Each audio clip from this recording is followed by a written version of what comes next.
O trauma deixa somente uma marca subjetiva, um registro histórico? É algo mais impalpável? Ou será que ele deixa também marcas físicas?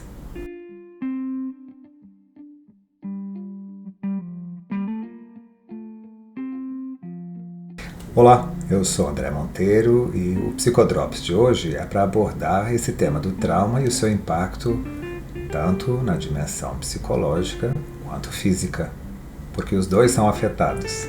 Eu vou falar mais sobre isso nessa pesquisa desenvolvida por Odelia Craybill. A exposição a uma situação traumática não quer dizer que a pessoa vai ficar traumatizada. Essa é uma experiência individual. Cada pessoa reage do seu próprio jeito.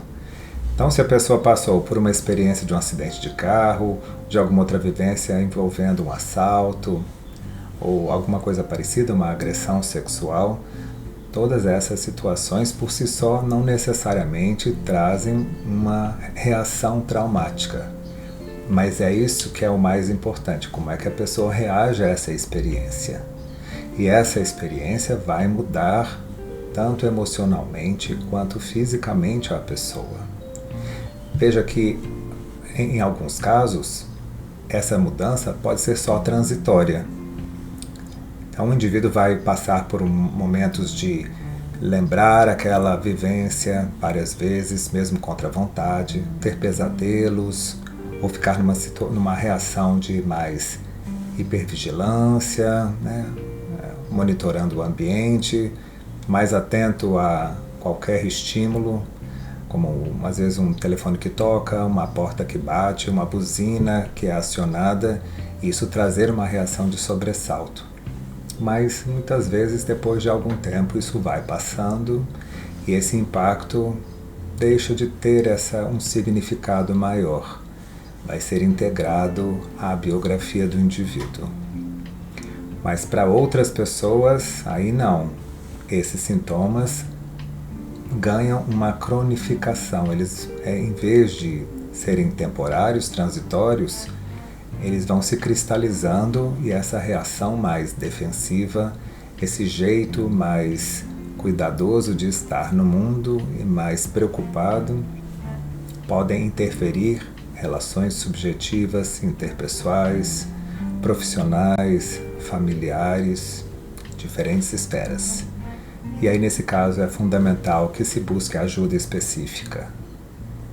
No meu trabalho com pacientes traumatizados, eu vejo quanto que, às vezes, os pacientes, na expectativa de que, com o tempo, esse desconforto vai embora, muitas vezes acabam negligenciando um cuidado que poderia abreviar esse desconforto.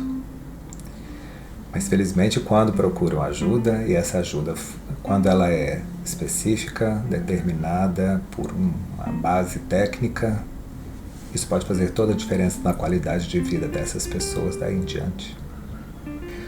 Uma das dificuldades que acontece depois da vivência de um trauma é para os sobreviventes dessa experiência como integrar essa experiência à sua biografia e deixar esse passado no passado. E poder, a partir dessa experiência, redefinir a biografia de uma maneira mais construtiva, de que houve uma exposição a essa adversidade, mas que agora esse primeiro momento de ajuste é mais difícil, é mais desafiador. É importante que esses sintomas, logo após uma vivência traumática, sejam normalizados e que depois disso, o quanto que a pessoa pode ou deve buscar maneiras de mudança para se ajustar a essa nova realidade. Esses ajustes têm um impacto no cérebro em diferentes níveis. Se formos tomar, por exemplo, um modelo de cérebro já clássico, que é o do cérebro triuno, que foi desenvolvido nos anos 70. Ele tem uma primeira parte que é mais primitiva, que é chamado do cérebro reptiliano, uma segunda que evolutivamente veio mais adiante, mais recentemente, que é mamífero, que é o do sistema límbico, e o terceiro, que é o neocórtex, que é a parte mais evoluída do cérebro. O autor Daniel Siegel faz isso por meio de uma metáfora que leva em conta a mão. Então, se nós temos aqui a medula, essa parte aqui do pulso seria esse cérebro mais reptiliano, mais primitivo, mais responsável por respiração, batimento cardíaco e algumas funções básicas de homeostase do corpo. O sistema límbico, que é mais relacionado às nossas emoções, corresponderia ao polegar, e essa parte superior dos dedos seria o neocórtex. E todos estão integrados, o neocórtex tentando controlar um pouco mais, administrar e regular as emoções do sistema límbico. E quando o indivíduo passa por uma experiência traumática, em geral vai regredir dessa parte mais adulta para essa outra mais infantil, mais emocional, mais primitiva, mais animal.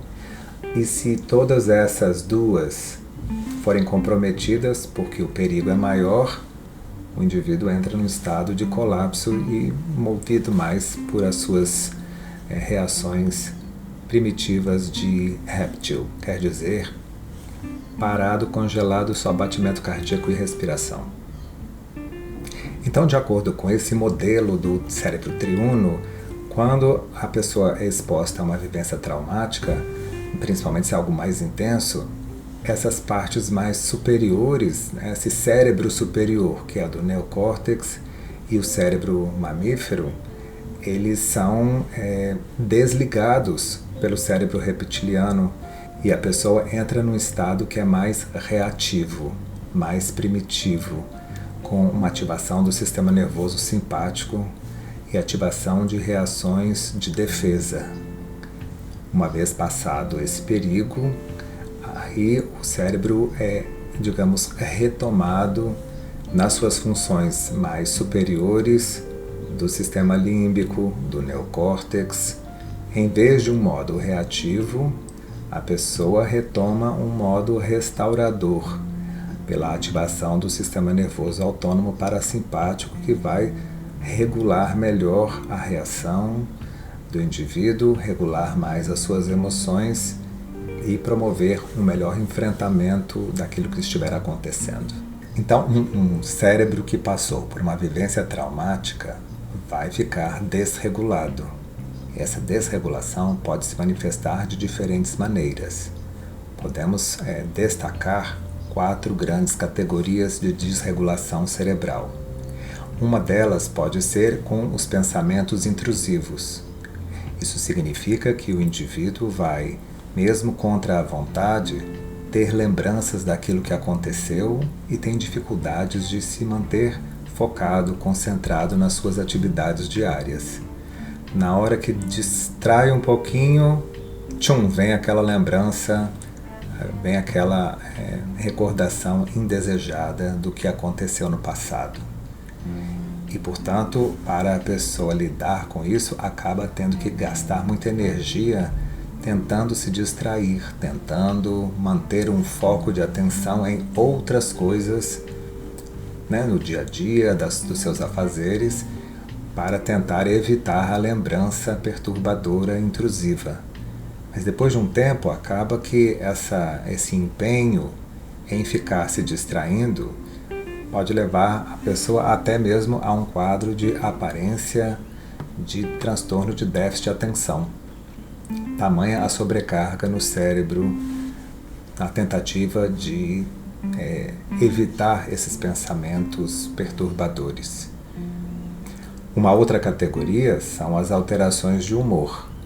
Então a pessoa vai viver o seu dia a dia acompanhada por sentimentos negativos, por emoções de vergonha, de culpa, de negatividade persistente.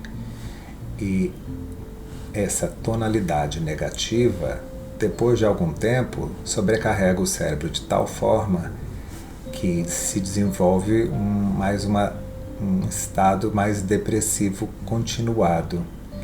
Muitas vezes o paciente vai buscar uma ajuda terapêutica e recebe um diagnóstico de depressão, quando na verdade a origem desse quadro de humor é uma vivência traumática mal resolvida.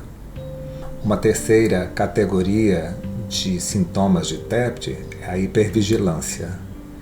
Isso significa que o sobrevivente do trauma se mantém num estado constante de alerta, como se o ambiente tivesse se tornado para sempre um ambiente perigoso e que sempre está à espreita ou há sempre uma emboscada, alguma vivência perigosa que pode se repetir.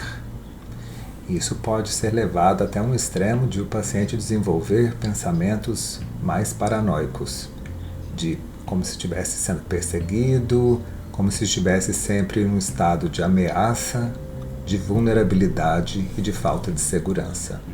A quarta categoria de sintomas de TEPT está ligada à evitação. Isso quer dizer uma tentativa de evitar tudo que possa lembrar a experiência traumática. Pensamentos, emoções, lugares. E como resultado, muitas vezes a pessoa passa a não ter emoções, não sentir sensações físicas, assim, o corpo deixa de ser uma fonte de informação confiável, porque não há sensação física, uma sensação de anestesiamento, de embotamento físico, embotamento emocional, dificuldade de se ligar a outras pessoas e ao próprio ambiente. Então, todas essas categorias podem trazer consequências na interação com os outros, mas também nesse funcionamento mais homeostático, quer dizer, equilibrado do cérebro. Então, uma maneira de nós entendermos esses sintomas que eu acabo de relatar, nessa perspectiva mais comportamental, é de tentarmos olhar mais para o funcionamento do cérebro.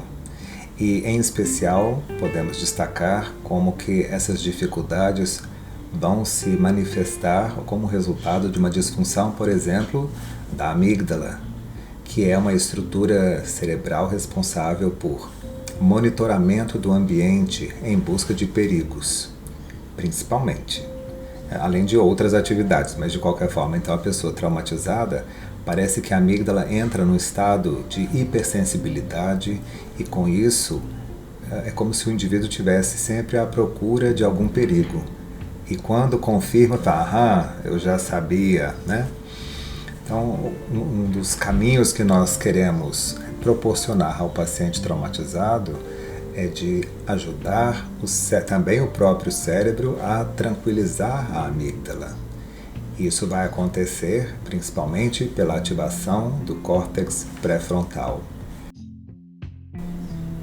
Esses comportamentos que eu descrevi agora são mais ligados ao que o indivíduo mostra na sua relação com o ambiente e com outras pessoas.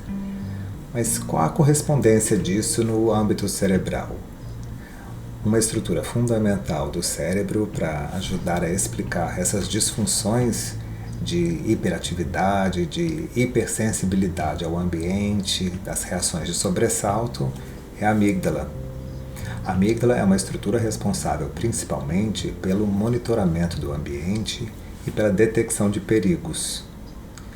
No caso de um paciente que ficou traumatizado, é como se essa amígdala entrasse num looping, num círculo vicioso de monitoramento constante, como se tivesse cometido uma falha, como se fosse a legenda fosse assim: esse trauma aconteceu porque eu bobeei, porque eu não prestei atenção direito, então agora eu vou redobrar a minha atenção. Portanto, parte da terapia para ajudar o paciente a lidar com essa superestimulação da amígdala é de proporcionar estratégias de tranquilização da amígdala. Isso pode acontecer de várias maneiras, por meio do mindfulness, por meio da ativação de córtex pré-frontal, que ajuda a convencer a amígdala de que o perigo está no passado e que agora nós estamos no presente e que nesse presente existe mais segurança. No caso do EMDR, a terapia EMDR, a estimulação bilateral ajuda a dessensibilizar mais esse funcionamento da amígdala. E com isso, o paciente sai desse estado de alerta e retoma um estado de mais tranquilidade. Se por um lado a amígdala fica superativada, e ela também é responsável por conferir um colorido às memórias emocionais de curto prazo. Nós temos uma outra estrutura relacionada à amígdala que é chamada de hipocampo. E no hipocampo, as memórias de curto prazo vão sendo transformadas ou são consolidadas em memórias de mais longo prazo. Agora, essa estrutura é muito vulnerável a hormônios de estresse, como o cortisol, por exemplo, e a adrenalina, e que esses hormônios podem até mesmo promover a destruição estrutural de parte do hipocampo.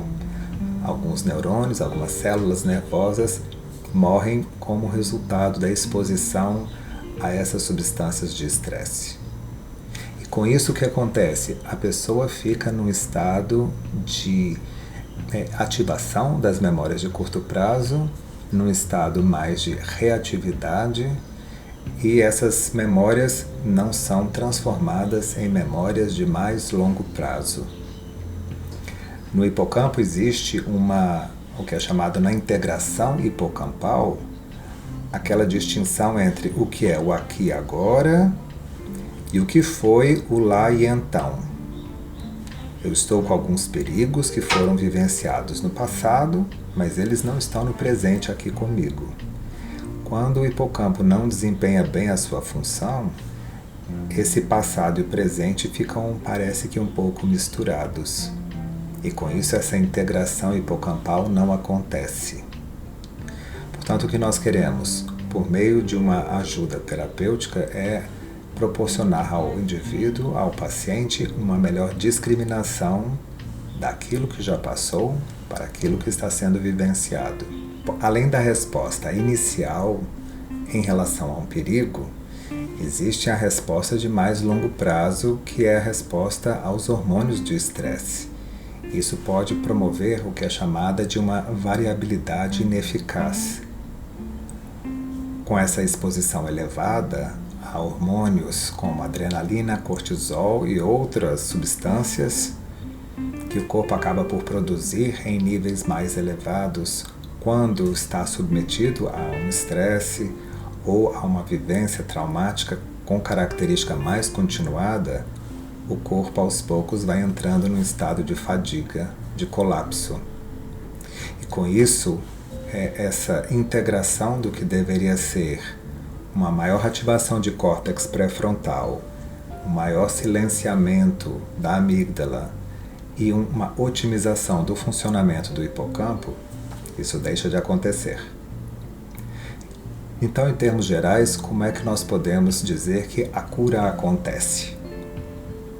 Para esses casos, o que queremos é exatamente isso: retomada de córtex pré-frontal e com um funcionamento que nós chamamos de descendente ou top-down.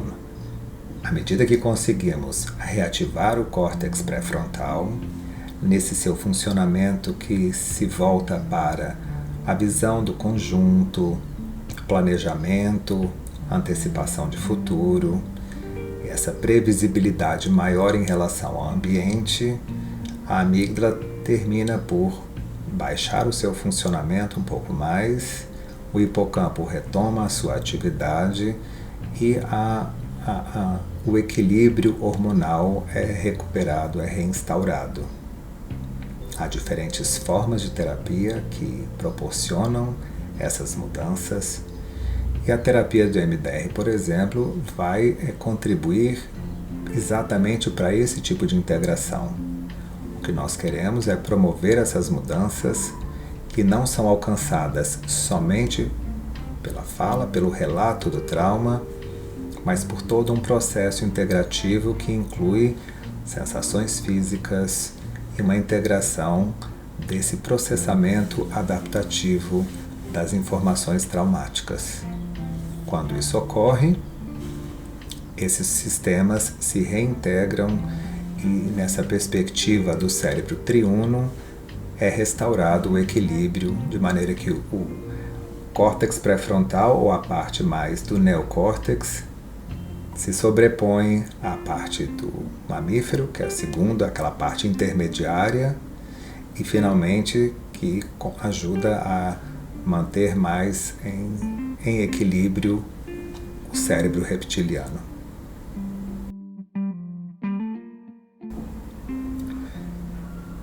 Eu, como treinador de treinadores em MDR, constato o quanto é importante nós podermos esclarecer esses conteúdos para os nossos pacientes que passaram por trauma, pelo reconhecimento de que cada caso é um caso e cada processo de recuperação, de cura, também é singular. As histórias de trauma de cada um podem ser pautadas por multiplicidade, isso significa muitos traumas, o que acaba dificultando esse nosso trabalho de reorganização do cérebro e de restauração do equilíbrio emocional, mas às vezes são algumas questões mais pontuais.